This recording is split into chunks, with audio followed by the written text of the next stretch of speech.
विजयनगर के राजा कृष्णदेव राय को अद्भुत व विलक्षण चीजें संग्रह करने का बहुत शौक था। हर दरबारी उन्हें खुश रखने के लिए ऐसी ही दुर्लभ वस्तुओं की खोज में रहता था ताकि वह चीज महाराज को देकर उनका शुभचिंतक बन सके तथा रुपये भी ऐंठ सके। एक बार एक दरबारी ने एक अनोखी चाल चली। उसने एक मोर को रंगों के एक विशेषज्ञ से लाल रंगवा लिया और उस लाल मोर को लेकर वह सीधा राजा कृष्णदेव राय के दरबार में पहुंचा और राजा से बोला, महाराज, मैंने मध्य प्रदेश के घने जंगलों से आपके लिए एक अद्भुत व अनोखा मोर मंगाया है।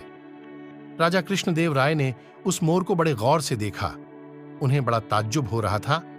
लाल मोर, वास्तव में आपने हमारे लिए अद्भुत चीज मंगाई है। हम इसे राष्ट्रीय उद्यान में बड़ी हिफाजत से रखवाएंगे। अच्छा, यह तो बताओ कि इस मोर को मंगाने में तुम्हें कितना रुपया खर्च करना पड़ा? दरबारी ने अपनी प्रशंसा सुनी तो वह प्रसन्न हो उठा। बड़े ही विनम्र भाव से वह राजा से बोला, महाराज, आपके लिए यह अनोखी वस्तु लाने के लिए मैंने अपने 2 सेवक पूरे देश की यात्रा पर भेज रखे थे। वे वर्षों तक किसी अद्भुत वस्तु की खोज में लगे रहे। तब कहीं जाकर मध्य प्रदेश के जंगलों में यह अनोखा लाल रंग का मोर मिला। मैंने अपने उन सेवकों पर करीब 25,000 रुपये खर्च किए हैं। उस दरबारी की बात सुनकर राजा कृष्णदेव राय ने तुरंत मंत्री को आज्ञा दी, मंत्री जी, इन सज्जन को 25,000 रुपये राजकोष से दे दिए जाएं। मंत्री को यह आज्ञा देकर राजा ने दोबारा उस दरबारी से कहा, यह तो आपको वह रुपया दिया जाता है जो आपने खर्च किया है। इसके अलावा 1 सप्ताह बाद आपको उचित पुरस्कार भी दिया जाएगा। दरबारी को भला और क्या चाहिए था?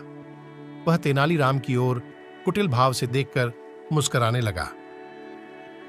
तेनालीराम उसके मुस्कुराने का मतलब समझ गया, लेकिन समय को देखते हुए उसने चुप रहना ही उचित समझा। तेनालीराम यह भी समझ गया कि लाल रंग का मोर किसी भी देश में नहीं होता, कहीं भी नहीं पाया जाता। उसे लगा यह सब अवश्य ही इस दरबारी की कोई चाल है। बस फिर क्या था। तेनालीराम ने दूसरे ही दिन उस रंग विशेषज्ञ को खोज निकाला जिसने लाल मोर तैयार किया था। तेनालीराम 4 और मोर लेकर उस चित्रकार के पास पहुंचा। उसने उन्हें लाल रंग से रंगवाकर तैयार कराया और उसी दिन उन्हें दरबार में ले जाकर राजा से कहा, महाराज, हमारे मित्र दरबारी ने 25,000 से केवल एक लाल मोर ही मंगवाया था और मैं सिर्फ 50,000 में उससे भी अधिक सुंदर 4 लाल मोर ले आया हूं। राजा ने देखा, सचमुच तेनालीराम के 4 मोर उस दरबारी वाले मोर से कहीं अधिक सुंदर और सुर्ख लाल रंग के थे। राजा को आज्ञा देनी पड़ी। तेनालीराम को राजकोष से 50,000 रुपये फौरन दे दिए जाएं। राजा कृष्णदेव राय की यह आज्ञा सुनते ही तेनालीराम ने एक आदमी की ओर इशारा करते हुए राजा से कहा, महाराज, पुरस्कार का सही अधिकारी यही कलाकार है, मैं नहीं हूं। यह आदमी एक अनोखा चित्रकार है। यह किसी भी वस्तु का रंग बदलने की कला में निपुण है। इसी ने नीले मोरों का रंग लाल करने की कला दिखाई है। अब राजा को सारा गोरख धंधा समझते देर नहीं लगी। वह समझ गए कि पहले दिन दरबारी ने उन्हें मूर्ख बनाकर रुपये ठगे थे।